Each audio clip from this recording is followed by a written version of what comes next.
বাদশাহ জুলকারনাইন গোটা দুনিয়ার শাসন করলেন, গোটা জগৎ। ইন্তেকালের সময় ওসিয়ত করে গেলেন লোকেরা, মরণের পর আমার জানাজা হওয়ার পরে কাফন থেকে 2টা হাত বের করে বাজারের মধ্যে একটু ঘুরাইয়া আমারে কবরে নিয়ে যাইও। ইন্তেকাল হয়ে গেল, জানাজা হয়ে গেল, জানাজার পরে কাফন থেকে হাত বের করে খাটিয়া কাঁধে করে বুড়া বাজার ঘুরাইয়া নেয়। দুনিয়াদারেরা ডাক দিয়া কয়, তাকায় দেখ, গোটা দুনিয়ার শাসন করলো জুলকারনাইনের, পরও শখ মিটে না, লোভ সামলাইতে পারে না। মরণের পরে হাত বিছায় কয়, আরো দাও, আরো দাও, আরো দাও। ইমানদারেরা কয়, না না, জুলকারনাইন গোটা দুনিয়ারকে মানুষের বয়ান করে গেল, তাকাইয়া দেখ, সারা দুনিয়ার ক্ষমতা পাইয়া আজ খালি হাতে কবরে যায়। খালি হাতে আজ কবরে রওনা হয়ে গেল। অপরদিকে শোষক 2টা বেঈমান, নমরুদের মতো বেঈমান, গোটা দুনিয়ার শোষক, কেমন বড় জালেম, আল্লাহকে মেরে ফেলার জন্য রেডি হয়ে গেছে। কত বড় বেঈমান! আল্লাহরই রাখবো না, একেবারে তীর ধনুক নিয়ে আসমানে উঠতেছে, গুলি মারিয়েই ফেললো, যায় পড়বে আল্লাহর গায়ে। একটা প্রাণীর গায়ে লাগার পরে রক্ত লাগলো, কয় মেরে ফেলেছি। ওয়ামাকারু ওয়ামাকারাল্লাহ ওয়ামাকারু ওয়ামাকারাল্লাহ ওয়াল্লাহু খায়রুল মাকিরিন।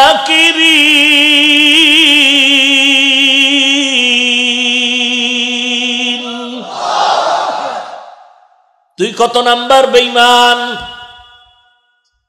নমরুদের মতো বেঈমান তো হতে পারো নাই, ফেরাউনের মতো টাকার গরম দেখায় না। যত বড় টাকাওয়ালা হও, কারুনের থেকে বেশি টাকা তোমার হয় নাই। যত বড় চেয়ারের মাস্তানি করো, নমরুদের মতো চেয়ারের পাওয়ার তোমার হয় নাই, ফেরাউনের মতো হয় নাই, সাদ্দাদের মতো হয় নাই। যেই সাদ্দাত আল্লাহর জান্নাতে যাবে না, নিজে জান্নাত বানাইলো। দুনিয়ার নাম্বার ছাড়া বেশ্যাদেরকে জান্নাতের হুর বানাইলো। সুন্দরী রমণীদের হুর বানাইয়া সাদ্দাত জান্নাত দেখতে যায়। পেছন থেকে এক বুড়া হাঁটে আর কয়, সাদ্দাত আমার একটু কথা শোনো। সাদ্দাত পেছনে তাকায় বলে, কথা শোনার টাইম নাই। কেমন যেন চুম্বুকের মতো সাদ্দাত আগাচ্ছে ঘোড়ার পিঠে, আর বুড়া পায়ে হেঁটে তত আগায় যাচ্ছে। এক পাও ঘোড়ার উপরে, আর এক পাও জান্নাতের গেইটে। বুড়া সামনে গিয়ে কয়, পাও নামাবি না আমি আজরাইল। অন্ধকারে পথের মাঝে চলছো ভাইও একা, মনের মাঝে খেলছে তোমার কত আঁকা বাঁকা। সাদ্দাত সম পলক তোমায় নাহি কহেলিতে দিবে, হুঙ্কারে মালাকুল মওত তোমায় নিয়ে যাবে। মরণ থেকে যতই পালাও, মরণ তোমায় নিবে ঘিরি। যদিও সুদূর আকাশ পানে লুকাও, সেথায় লাগিয়ে সিঁড়ি। নদী পথে নৌকা চালাও ও মাঝি ভাই, বেলা ডোবার আগে আমি ওপার উঠতে চাই। ডুবে গেলে বেলা রে আর উঠে না, ভেঙে গেলে মেলা রে আর জমে না। নদীর পার ভাঙে ও পার গড়ে, এই তো নদীর খেলা। সকাল বেলার ধনী রে তুই ফকির সন্ধ্যা বেলা। মরণ থেকে পালানোর কোনো জায়গা নাই রে ভাই। নমরুদ পালায় যেতে পারে নাই, আর এই এত বড় বেঈমান নমরুদের ধ্বংস করার জন্য আল্লাহর আসমানি কোনো বিশাল বাহিনীও লাগে নাই। কি লাগছে? একটা অসুস্থ মশা মাথার ভিতরে ঢুকিয়া ফাঁকে ফাঁকে একটা মিস কল দেয়, নমরুদ বেহুশ হয়ে যায়। হঠাৎ করে জুতার সাথে মোলাকাত হয়ে গেল, মাথার সাথে ঠান্ডা। নমরুদ কয়, ডাক্তারের গুল্লি মারি জুতাই হলো আমার মূল ঔষধ। জুতার সাথে যখন মাথার সাথে মোলাকাত হয় তখন মাথা ঠান্ডা। কর্মচারী একজন রেডি করে কয়, বেতন বাড়ায় দিব, যত জোরে জোতার বাড়ি মারবি। জোতার বাড়ি জোরে দিবি তো বেতন বাড়ায় দিব। ফাঁকে ফাঁকে জোতার বাড়ি দেয় তো নমরুদ মাথা ঠান্ডা করে চুপচাপ ঘুমিয়ে যায়। কর্মচারী কয়েকদিন কাজ করার পরে বলে, আমার একার দ্বারা সম্ভব না, ঘুমান লাগবে তো। কয়, তাহলে আরো একজন কর্মচারী রেডি কর, দোনোজনার দায়িত্ব, একজনে না পারলে আর একজন, জুতার বাড়ি যেন বন্ধ না হয়। খোদার মায়, তুমি কি সবার কপালে হয়নি? এটি সান কপাইলে কপাল। নমরুদের কপালে জুতা, আমেরিকার ডব্লিউ বুশের কপালে। সাংবাদিকরা জিজ্ঞেস করলো, কাইফা হাল, জুতা খায় কেমন লাগলো? বলে, এটা তো আমার গণতান্ত্রিক অধিকার।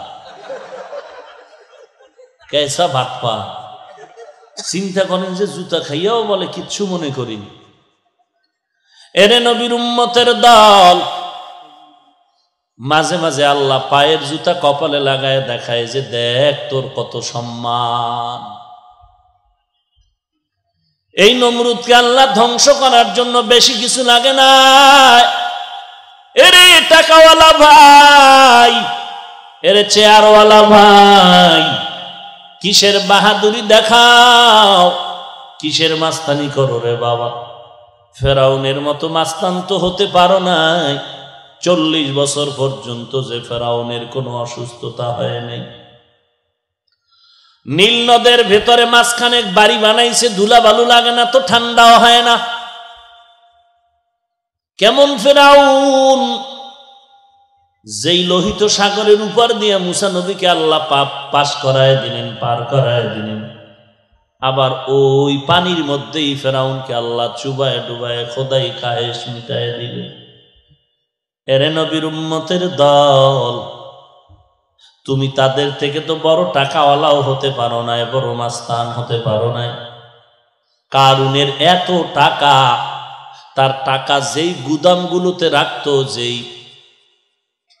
যেই বিশাল গুদামে টাকা রাখতো, স্বর্ণের টাকা, এই গুদামগুলোর তালার চাবি বহন করার জন্য প্রায় 70টা উট লাগতো। উট, 70টা উট শুধু চাবি টানতো।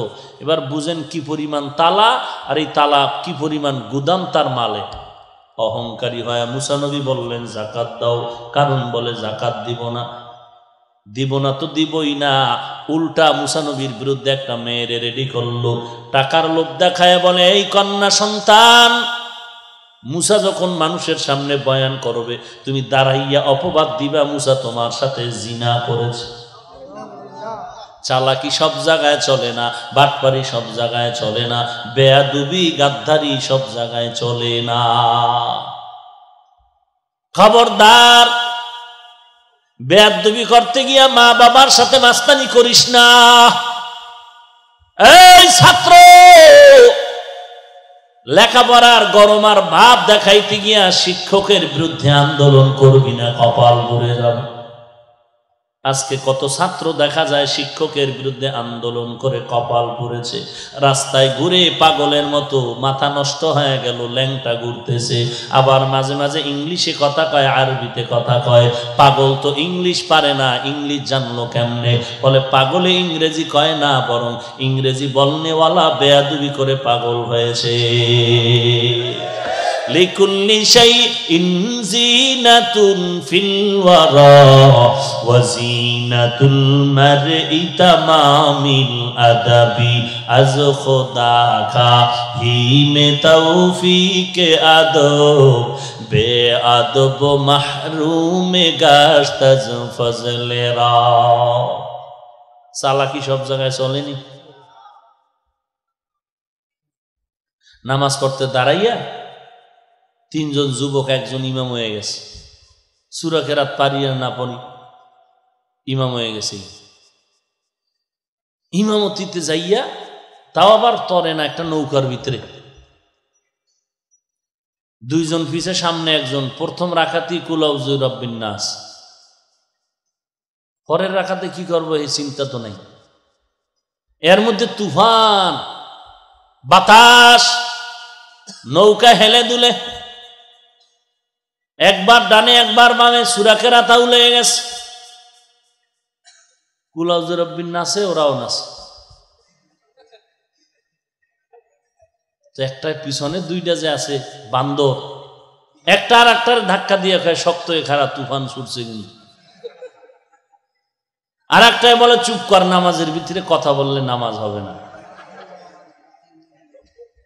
ও ইমাম পিছনে তাকায় খায়, ও কইলে কইলে তুই কইলি কেন? নামাজ আছে একজনের? বলেন ভাইয়েরা আমার, চালাক ভালো, অতি চালাক ভালো না। চালাকি করো করো, কিন্তু খবরদার মা বাবার সাথে চালাকি করিস না। এই যুবক, চালাকি করতেছো কিন্তু আল্লাহওয়ালা আলেম ওলামাদের সাথে চালাকি করিস না। চালাকি করতেছো কোনো ওস্তাদের সাথে চালাকি করিস না। চালাকি করতেছো কিন্তু কোনো সাদা দাড়িওয়ালার সাথে চালাকি করবি না। এমন ভাবে কপাল পুড়ে যাবে, তোর মা বাবাও কান্না করে আর কপাল ভালো করতে পারবে না। তোর মা বাবাও পারবে না এই কপাল ভালো করতে। সাবধান, ভালো হইতে বহু সময় লাগে, কপাল পুড়তে একটা সেকেন্ড লাগে না রে যুবক ভাই। এ জমিনের মধ্যে সাহায্য তার থেকে নাও যার তিনটা দুর্বলতা নাই। এক নম্বরে যার পিছুটান নাই, দুই নম্বরে যার অভাব নাই। এই জমিনে পিছুটান ছাড়া কেউ নাই, অভাব ছাড়াও কেউ নাই। বরং যে যত টাকাওয়ালা সে তত বড় অভাবী। তিন নাম্বার বলেছিলাম যার কোনো স্বার্থ নাই। জমিনে তালাশ করে দেখো, স্বার্থ নাই এমন একজন আল্লাহর বান্দা পাওয়া যাবে না। হ্যাঁ, চিন্তা ভাবনা করে বের করছিলাম, আম্মা জানের স্বার্থ নাই, আব্বার স্বার্থ নাই। কিন্তু সোনার বাংলায় তাকায় দেখলাম, স্বার্থের টানে মা তার সন্তানের জবাই দেয়, বাবায় তার সন্তানের জবাই দিয়েছে। স্বার্থের টানে আবার সন্তান তার মা বাবাকে জবাই দিয়েছে। স্ত্রী স্বামীকে জবাই করে, স্বামী স্ত্রীকে জবাই করে। স্বার্থের টানে মা কোলের বাচ্চাটারে ফ্রিজের মধ্যে আটকায় মেরে ফেলেছে। স্বার্থের টানে কি আর বলবো, ভাষা নাই, লজ্জা করে সমস্ত কথা মাইকে বলতে। নিজের আপন মেয়ের সাথে বাবা যে অপকর্ম করেছে, এই সোনার বাংলায় ভাষা নাই বুঝাবা। এরে নবীর উম্মতের দল, দুনিয়াতে স্বার্থ ছাড়া কেউ নাই। ওই কারুন মুসা নবীর বিরুদ্ধে মেয়েকে রেডি করে দিল। মুসা নবী যখন বয়ান করতে দাঁড়ায় গেলেন, মেয়েটা মুসা নবীর বিরুদ্ধে অপবাদ দেওয়ার জন্য দাঁড়িয়ে গেল। আল্লাহর কুদরত, সাথে সাথে মেয়েটার জবান বন্ধ হয়ে গেল। আবার মেয়েটা ভয়ে বসে গেল, জবান খুললো, আবার দাঁড়ায় গেল, জবান বন্ধ। এরকম কয়েকবার মেয়েটা আপ ডাউন করার পরে চিন্তা করলো, আর মুসা নবীর বিরুদ্ধে অপবাদ দিব না। আল্লাহ, তুমি আমার জবানটা খুলিয়া দাও, আমি সত্য কথাটা নবীর শানে বলতে চাই। মেয়েটা দাঁড়ায় গেল, সত্য কথা বলার জন্য আল্লাহ জবান খুলে দিলেন।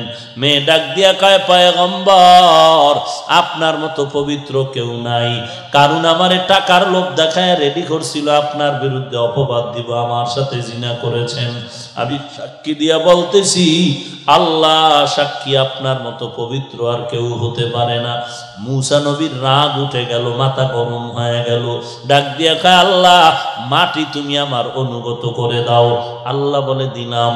মুসা নবী বলে, মাটি কারুন রে ধর। সাথে সাথে হাঁটু পর্যন্ত মাটি গ্রাস করে ফেললো। অন্যায় করো, অন্যায় করো, অন্যায় করো, সীমা লঙ্ঘন হলে বাপেও ফিরাতে পারবে না। পারবে? পারলো? ওই টাকার পাহাড় করে কি লাভ হলো, যেই টাকায় জেলখানার মেহমান বানায় দিল।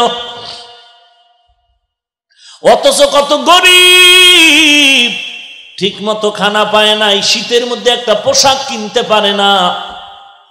আর কোটি কোটি সহস্র কোটি টাকার বালিশ বানাইয়া কে ছিল? কি লাভ হলো এই টাকায়, যেই টাকায় জেলখানার মেহমান বানাইলো? কি লাভ হইল ওই সন্তানের বাবা হইয়া, যেই সন্তানের কারণে মা বাবার বেইজ্জতি, জেলখানায় যেতে হয়? কি হলো ওই স্ত্রীর স্বামী হইয়া, যেই স্বামী স্ত্রীর কারণে আজ লাঞ্ছিত হতে হয়? কি লাভ হবে ওই ক্ষমতা, যেই ক্ষমতায় আজ জুতার বাড়ি খেতে হয়? ভাইরা আমার, অথচ আমার সমাজে কত গরিব 5,000 টাকা 10,000 টাকার কারণে মেয়েকে বিবাহ দিতে পারে না, ঘরের চুলায় আগুন জ্বলে না। এমনও ঈদের সময় যায় বাবায় সন্তানরে একটা নতুন জামা দিতে পারে না। এরে নবীর উম্মতের দল, ওই কারুনকে আল্লাহর নবী মুসা যখন বলল মাটি ধর, হাঁটু পর্যন্ত গ্রাস হয়ে গেল। কারুন বলে বাঁচাও বাঁচাও, আর অন্যায় করব না। মুসা নবী কয় মাটি ধর। কারুনের মাজা পর্যন্ত মাটি গ্রাস করে ফেলল। কারুন বলে বাঁচাও বাঁচাও। মুসা নবী বলে মাটি ধর, ধরার মতো ধর। সিনা পর্যন্ত মাটি গ্রাস করে ফেলল। উম্মতের বলে পাথর মেরে ওরে ধ্বংস করে দাও। আল্লাহ শেষ হওয়ার পর ডাকিয়া বলে রে মুসা, কারণ যতবার তোমাকে বলছে বাঁচাও বাঁচাও বাঁচাও, তুমি বাঁচাইতে পারো না, তোমার মনটা খারাপ, মেজাজ গরম হয়ে গেল। আমি আল্লাহ রহমান, কারুনের দিকে আমি কুদরতের নজর দিয়া তাকাইছি না। তোমারে বারবার বলছে বাঁচাও, আর আমি আল্লাহকে যদি একবার বলতো আল্লাহ তুমি আমারে বাঁচায় দাও, আমি আল্লাহ অবশ্যই কারুনের হেফাজত করতাম। ইয়া আইয়ুহাল্লাযীনা আমানুস্তাঈনু বিস-সাবরি ওয়াস-সালাহ। আল্লাহ বলেন সাহায্য প্রার্থনা করো, তার থেকে সাহায্য চাও যার স্বার্থ নাই, যার পিছুটান নাই, যার অভাব নাই। এই তিনটা অপরাধ, তিনটা দুর্বলতা নাই যার, তিনি আছেন একজন, তিনি হলেন আমার আল্লাহ। যার কোনো পিছুটান নাই, যার স্বার্থ নাই, যার অভাব নাই। আল্লাহর পিছুটান নাই কেন? লাম ইয়ালিদ ওয়া লাম ইউলাদ, তিনি কাউকে জন্ম দেয় নাই, জন্ম নেন নাই। ছেলে মেয়ে নাই যে আব্বু আমারে দাও। আল্লাহ বলেন যা কিছু বানাইলাম এর মধ্যে আমার আপন আদরের হলো আমার মানুষ। আল্লাহ বলেন আমার কোনো অভাব নাই। দুনিয়ার সবার অভাব আছে, অভাব নাই কার? আল্লাহর অভাব আছে নাকি? ইয়া আইয়ুহান নাস আনতুমুল ফুকারাউ ইলাল্লাহ ওয়াল্লাহু হুয়াল গানিয়্যুল হামিদ।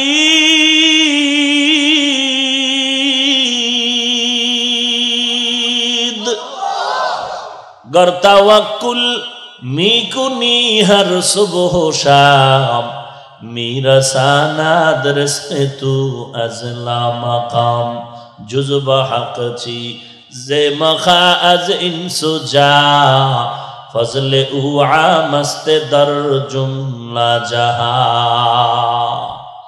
আল্লাহ বলেন আমার কোনো অভাব নাই। 3 নাম্বার, আল্লাহ বলেন আমার কোনো স্বার্থ নাই। আমি যদি একটু স্বার্থ দিয়ে তাকাইতাম, দুনিয়ার কোনো বেঈমানের এক ঢোক পানিও পান করতে আমি আল্লাহ দিতাম না। এই বান্দা, নামাজও পড়ো আবার মিথ্যা কথা বলো, আল্লাহর সাথে যত গাদ্দারি আর বেঈমানি করেছো, আল্লাহ স্বার্থ যদি পর হইতেন, আল্লাহ পানি বাতাস আর সূর্যের আলো খানা দানা বন্ধ করে দিতেন। আল্লাহ বলেন না না, আমি আল্লাহ খানাও বন্ধ করি নাই, বাতাসও বন্ধ করি নাই। আমি আল্লাহ পাক সূর্যের আলো চাঁদের আলো বন্ধ করি নাই। আমি আল্লাহ রাগ করিয়া তোকে কোনো কষ্ট দেই নাই, বরং আমি আল্লাহ বারবার তোকে ডাকতেছি, উদউনি আস্তাজিব লাকুম। এরে বান্দা, ডাকার মতো আমি আল্লাহকে ডাক দাও, আমি আল্লাহ তোর জবাব দিয়া সব গুনাহগুলো মাফ করে দিব। আল্লাহ বলেন আমি স্বার্থপর না। অতএব সাহায্য আমার থেকে নাও। আর সাহায্য যদি নিতে চাও, নিয়ম ছাড়া সাহায্য নিতে পারবা না। চেয়ারম্যানের থেকে আপনার 10,000 টাকা লাগবে, রাস্তার মধ্যে পাইলেই যদি বলেন চেয়ারম্যানের কলারটা ধরে বলেন 10,000 টাকা দিয়ে যা, এটা আদব হইল? আপনার এলাকায় কোনো একজন পীর সাহেব আছে, কারণ কানের উপরে একটা থাপ্পড় দিয়ে যদি কোন কেউ পীর সাহেব জিকির টিকির ঠিক মতো করেন, তো এটা আদব হইল না বেয়াদবি? প্রত্যেকটা জিনিসের আদব আছে। চেয়ারম্যান থেকে আপনি 50,000 টাকা লাগবে, 10 মণ চাল লাগবে, ডাল লাগবে। চেয়ারম্যান বলে আমার কাছে অ্যাপ্লিকেশন দাও, দরখাস্ত দাও। আল্লাহ বলেন, এরে গোলাম, তোমাদের যা কিছু প্রয়োজন আমি আল্লাহর কাছে চাও, 2টা জিনিসের মাধ্যমে চাইতে হবে। 1 নম্বরে ধৈর্য, 2 নম্বরে হলো নামাজ। আজ আমাদের মধ্যে ধৈর্য নাই, নামাজও নাই। ধৈর্য আছে? ধৈর্য নাই। ইমাম সাহেব কেরাত লম্বা লইলে টের পাওয়া যায় ধৈর্য। যারা 5 ওয়াক্ত পড়ে না, জুমায় যায় ধৈর্যশীল জুমার নামাজিরা, যায় সবার শেষে, বের হয় সবার আগে, টাটকা ধৈর্যশীল। এমন জোরে একটা দৌড় দিছে, ঘরে গিয়া দেখে আর একজন আর জোতা নিয়ে হাজির। এরে নবীর উম্মত, ধৈর্য আর নামাজ। ধৈর্য ধরনে কি লাভ? আল্লাহ বলেন, আমি কিয়ামতের দিন স্পষ্ট তাকে বিনা হিসাবে জান্নাত দিব। বিনা হিসেবে আল্লাহ জান্নাত দিবেন।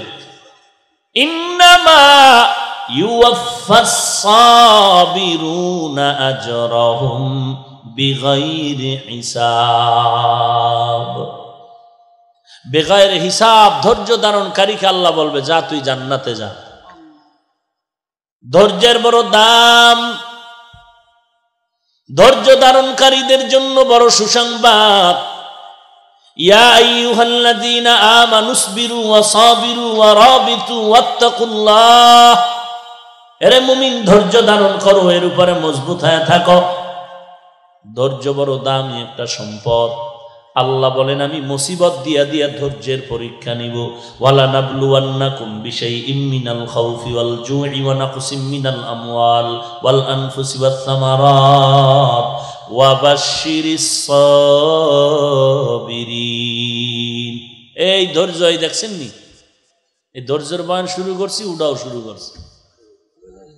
নগদ ধৈর্যের পরিচয়। ভাইরা আমার, আল্লাহ পাক বলেন, ধৈর্য ধারণ করো, ধৈর্যের বড় ফলাফল ভালো। ধৈর্যের পাহাড়, ধৈর্যের দৃষ্টান্ত কায়েম করে গেলেন রাহমাতুল লিল আলামিন। যার মা নাই, বাবা নাই, এরপরও পয়গম্বর দ্বীনের দাওয়াত বন্ধ করে না। ধৈর্যের পাহাড় দৃষ্টান্ত কায়েম করলেন ইসমাঈল আলাইহিস সালাম আর বাবা ইব্রাহিম। ধৈর্যের পাহাড় নির্মাণ করলেন আইয়ুব আলাইহিস সালাম। টাকার অভাব নাই, সন্তানের অভাব নাই, এরপরও তার উপরে কত মুসিবত আল্লাহ দিলেন। আল্লাহ বলেন, আমি 5টা জিনিসের মাধ্যমে পরীক্ষা করব। ধৈর্য ধারণ যারা করবে তাদের জন্যই হলো নাজাত আর কামিয়াবির সুসংবাদ। এরে নবীর উম্মতের দল, আইয়ুব আলাইহিস সালামের উপরে আল্লাহ পাক এমন ভাবে পরীক্ষা দিলেন যে সম্পদ একটা আগুন এসে জ্বালায়া দিল। ইবলিস গিয়া কয়, আইয়ুব, আল্লাহর ইবাদত করে লাভ নাই, তোমার সন্তান সম্পদ ধ্বংস হয়ে গেল। আইয়ুব নবী বলেন আলহামদুলিল্লাহ। ইবলিস কয় নাউজুবিল্লাহ, না বলে আলহামদুলিল্লাহ কেন? আইয়ুব নবী বলে, এতদিন সম্পদের টেনশনে ইবাদত করতে টেনশন হতো, এখন আমার সম্পদও নাই, ইবাদতে টেনশনও নাই। এজন্যই তো নবী বলেন, গরিবেরা ধনী লোকের 500 বছর আগে জান্নাতে যাবে। কারণ ধনী লোকের সম্পদ আছে, হিসাব আছে। গরিবের সম্পদ নাই, হিসাব নাই। আইয়ুব আলাইহিস সালাম তার পুরা ফ্যামিলির মধ্যে এমন ভাবে তৈরি করে ফেললেন যে একটা সেকেন্ড আল্লাহর জিকির ছাড়া তার ঘর যেন খালি না থাকে। আমি এখন কোরআন কিতাব পড়ি, আল্লাহর জিকির করি, এরপরে তুমি, অর্থাৎ আমার ঘরের মধ্যে যেন 24টা ঘন্টার সেকেন্ডে সেকেন্ডে আল্লাহর জিকিরের আওয়াজ হয়। শয়তান এগুলো সহ্য করতে পারে না। ও আল্লাহ, তোমার আইয়ুব সম্পদের মায়া ইবাদত করে। আল্লাহ বলে না, আইয়ুব একমাত্র ইখলাস নিয়ে আমার ইবাদত করে, দেখ আমি আইয়ুবের পরীক্ষা করি। সর্বশেষ আইয়ুব নবী বিছানায় পড়ে গেলে, চলার মতো রাস্তাও নাই, উঠতে পারে না, পার্শ্ব পরিবর্তন করতে পারে না। এক পর্যায়ে শরীরের মধ্যে পোকা শুরু হয়ে গেল। এমন ভাবে আল্লাহ পরীক্ষায় ফালাইলেন, পোকা শরীরে কিরায় ধরে, গন্ধ শুরু হয়ে গেল, এলাকার মানুষ এলাকা ছেড়ে চলে যায়। আইয়ুব নবী একবার তাকায় দেখে তার জিহ্বার মধ্যে পোকা। চোখের পানি ছেড়ে কান্না করেন, হে মালিক, এতদিন পুরা শরীরের মধ্যে পোকা, জিহ্বা ভালো ছিল, তোমার নাম ডাকতাম, আর জিহ্বা দিয়া জিকির করতাম, ক্ষুধা নিবারণ হয়ে যাইত। এখন আমি জিহ্বা দিয়া কেমনে তোমারে ডাকবো? ও আল্লাহ, তুমি যা মনে করো পরীক্ষা আরো করো, তবে আমারে তৌফিক দাও, আমি ধৈর্য ধারণ করে যেন চলতে পারি। এমন কান্নার আওয়াজ, এলাকার মানুষ দুর্গন্ধে এলাকা ছেড়ে চলে গেল। হঠাৎ নবী তাকায় দেখে তার অনেক বিবি, কয়েকজন বিবি পাশে দাঁড়ায় বলে, তালাক দাও, আমরাও চলে যাব। আইয়ুব নবী বলে, যাও যাও, দুনিয়াতে মনে করছিলাম সন্তানের জন্য মা আপন, বাবা আপন, আমার সন্তানও নাই, বাবাও নাই, মাও নাই। একটা উপযুক্ত পুরুষের জন্য শেষ সীমানা ঠিকানা হলো তার স্ত্রী আপন। আজকে তোমরাও আমারে ছাড়িয়া যাও। আইয়ুব নবী আল্লাহর দরবারে কান্না করেন, ও দয়ার মালিক, আজকে তুমি তাকায়া দেখো, আমার বিবিরা পর্যন্ত আমারে ছাড়িয়া চলিয়া যায়, সবাই আমারে ছেড়ে দিয়া যায়, তুমি আমারে ছাড়িয়া দিও না রে আল্লাহ। ও আল্লাহ, সবাই আমারে ভুলে গেল, তুমি আমারে ভুলিও না রে মালিক। আল্লাহ বলেন যে আমারে ভুলে না, আমিও তাকে ভুলবো না। আইয়ুব নবী তাকায়া দেখে সবাই গেল, একটা মাত্র বিবি ইউসুফ নবীর কন্যা রহমা নামের, সাধারণ সবাই জানে যার নাম রহিমা। আইয়ুব নবীর একমাত্র বিবি রহমা আইয়ুব নবীর পায়ের কিনারায় বসে বসে গুনগুন করে কান্না করে। আইয়ুব নবী ইশারায় বললেন, বিবি কেন তুমি যাও না? রহমা নামের বিবি চোখের পানি ছেড়ে কান্না করে বলেন, পয়গম্বর, আমাকে আপনি তাড়াইয়া দিবেন না, আমার জীবনের শেষ পর্যন্ত আমি আপনার খেদমত করিয়া জীবন শেষ করতে চাই। কারণ হলো আমি রহিমার কোনো আমল নাই। কঠিন হাসরের দিন এমন এক মুহূর্ত হবে, সন্তান মা চিনবে না, মা সন্তানের পরিচয় দিবে না, আপন আপন বলতে কেউ থাকবে না। নবীদের অবস্থা বড় করুণ, কান্নার আওয়াজ। ওই কঠিন সময় সূর্য মাথার উপরে, জমিনটা হয়ে যাবে তামা। সূর্যের তাপে গুনাহগারের মাথার মগজগুলো টস টস করে ফেটে যাবে। ওদিকে জাহান্নামের আওয়াজ, জাহান্নাম চিল্লায় বলবে, আল্লাহ গুনাহগার গুলো আমার ভেতরে দাও। ওই কঠিন মুসিবতের সময় যদি আল্লাহ আমাকে ডাক দেয়, রহিমা, আমার দরবারে এমন কোন আমল নিয়ে আসছো নাকি না, যাতে আমার কোন আমল যদি না পাই, আল্লাহর কাছে এতটুকু বলবো, আল্লাহ আমি তোমার একজন আদরের পয়গম্বরের স্ত্রী হয়ে আসছি। আল্লাহ হয়তো নবীর মোহাব্বতে আমি রহমাকেও নাজাতের ব্যবস্থা করে দিবে। ও পয়গম্বর, আমাকে আপনি তাড়ায়া দিবেন না। এরে পর্দার আড়ালের মা, ওই ইউসুফ নবীর কন্যা ও নারী, তুমি একজন নারী। খাজা মুঈনুদ্দিনের মা ও মা, তুমিও মা। এই চট্টগ্রামের জমিনে ঘুমন্ত শাহ আমানত তার মা ও মা, তুমিও মা। এমন একজন স্বামীর খেদমতগার হইয়া কবরে যাইতে পারলা কিনা চিন্তা করো। এমন একটা সন্তানের মা হইয়া কবরে যেতে পারলা কিনা চিন্তা করো। কিয়ামতের দিন কিসের হিসাব দিবারে মা? আল্লাহর কাছে এমন কোন আমল করছুনি যে আমলটা দিয়া আল্লাহর কাছে নাজাতের ওসিলা পেশ করবা। এই পর্দার আড়ালের মা, আমি হাফিজুর রহমানের মা ও মা, তুমিও মা। মনটা কি চায় না একজন আলেমের মা হয়ে কবরে যাও? মনটা কি চায় না একজন কোরআনওয়ালার মা বাবা হয়ে কবরে যাও? সন্তান মা বাবার জানাজার ইমামতি করবে, কবরের কিনারায় গিয়া কোরআন তেলাওয়াত করে দোয়া করবে।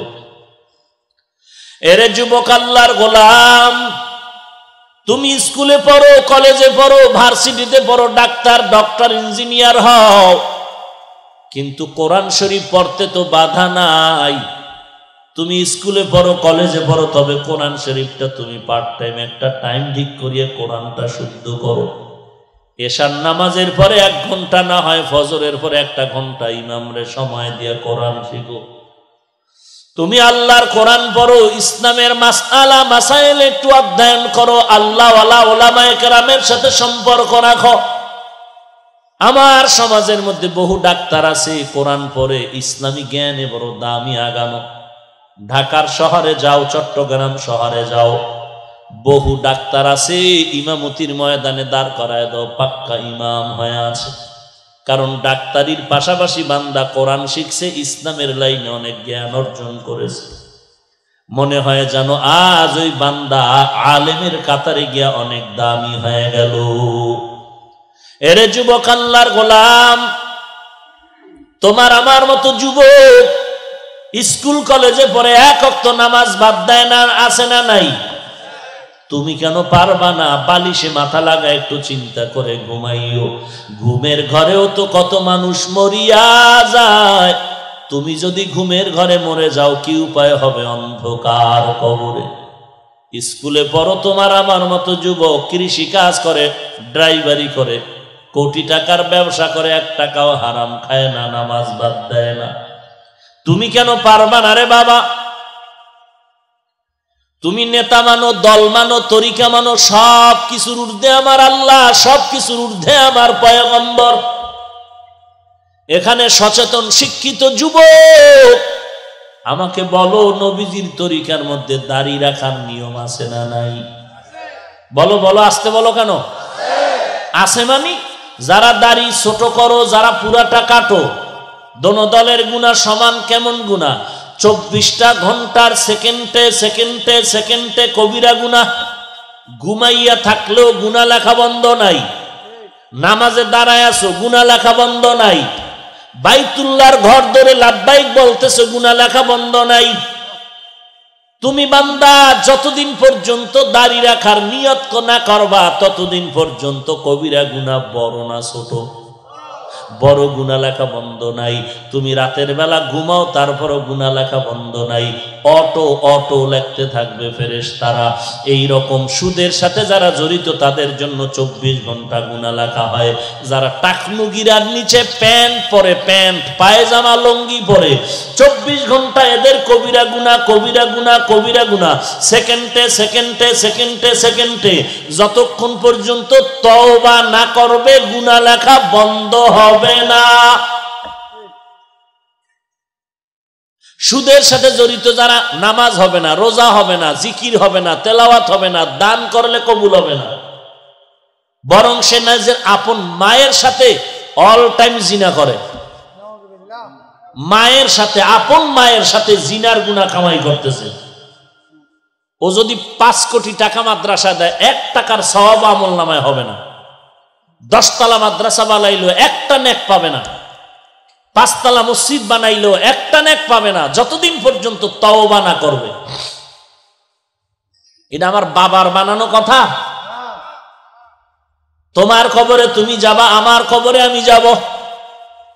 আমার কবরের জবাব আমি দিব, আপনার কবরের জবাব আপনি দিবেন।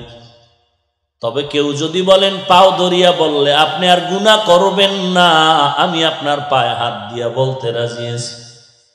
কারণটা কি রে বাবা? জাহান্নাম বড় ভয়ঙ্কর। দুনিয়ার আগুনের তাপ সইতে পারো না, জাহান্নামের আগুনের তাপ কেমনে সহ্য করবা? 2 কোটি, এই যে জমিন থেকে 9 কোটি 30 লক্ষ মাইল উপরে সূর্যের গরম সইতে পারো না, কিয়ামতের ময়দানে মাথার উপরে সূর্য থাকবে, কেমনে সহ্য করবা? আল্লাহর কাছে তওবা করো হে মালিক, শয়তানের ধোকায় পড়ে গুনাহ করিয়া ফেলছি, আজকে তওবা করলাম, আর গুনাহ করব না। দাড়ি কাটবো না, নামাজ ছাড়বো না, মা বাবারে কষ্ট দিব না, আলেম ওলামাদের বিরোধিতা করব না, সহিভাবে কোরআন পড়ব, নবীজির সুন্নাতের আমল অনুযায়ী চলার চেষ্টা করব। আমার মতো যুবক যদি র্যাব, আর্মি, পুলিশ, বিডিআরের চাকরি করে দাড়িওয়ালা নামাজি হতে পারে, আমি কেন পারবো না? আমার মতো যুবক যদি টাকার ব্যবসা করে, আমার মতো যুবক কোটি টাকার ব্যবসা করে, হারাম না খাইয়া নামাজ না বাদ না দিয়া যদি পারে, আমি কেন পারবো না? ও আল্লাহ, তুমি আমাকে তৌফিক দাও। গলায় ছুরি আসলে মরে যাব, তারপর আর গুনাহ করব না। পাক্কা তওবার যদি নিয়ত হয়, খাঁটি তওবার নিয়তে দুটো হাত আমার আল্লাহকে দেখায়া দাও। আয় আল্লাহ, সবার হাত আপনি কবুল করে নেন, তওবা কবুল করে নেন, তওবার উপরে মজবুত হয়ে চলার তৌফিক দান করেন, আমিন। আলহামদুলিল্লাহি রাব্বিল আলামিন, ওয়াসসালাতু ওয়াসসালামু আলা সাইয়্যিদিল আমবিয়াই ওয়াল মুরসালিন ওয়া আলা আলিহি ওয়া আসহাবিহি আজমাইন। ইয়া আরহামার রাহিমিন, ইয়া আরহামার রাহিমিন, ইয়া আরহামার রাহিমিন। আয় আল্লাহ তাআলা, গুনাহের বোঝা নিয়ে আপনার দরওয়াজায় হাজির। ও আল্লাহ, আমরা যারা ময়দানে আসছি, কারো গুনার খবর কেউ জানে না, কিন্তু আপনি জানেন আল্লাহ। আমি কত বড় গুনাহগার, আমার মা বাবা ভাই বোনেরা কেউ জানে না, আপনি জানেন। আয় আল্লাহ, গুনার কারণে আপনি রাগ করিয়া পানিও বন্ধ করেন নাই, বাতাস বন্ধ করেন নাই, রাগ করিয়া খানাও বন্ধ করেন নাই। ও আল্লাহ, শয়তানের ধোকায় পড়ে গুনাহ করেছি, আজকে তওবার দরজায় ফিরে আসলাম, আর গুনাহ করব না রে আল্লাহ। আয় আল্লাহ, গুনাহগার হয়ে কবরে যেতে চাই না। ওই কবরে গুনাহগারের জন্য যে আযাব সহ্য করতে পারবো না রে আল্লাহ। কবরের 2 পার্শ্বের মাটির চাপ সহ্য করতে পারবো না রে আল্লাহ। মেহেরবানি করে গুনাহমুক্ত জিন্দেগি দান করেন। আয় আল্লাহ, 5 ওয়াক্ত নামাজি বানায় দেন, মা বাবার খেদমতের জন্য কবুল করে নেন। আয় আল্লাহ, সকলের দিলের নেক আশা পূরণ করে দেন, নবীজির মুহাব্বতে সকলের দোয়া মুনাজাত কবুল করে নেন।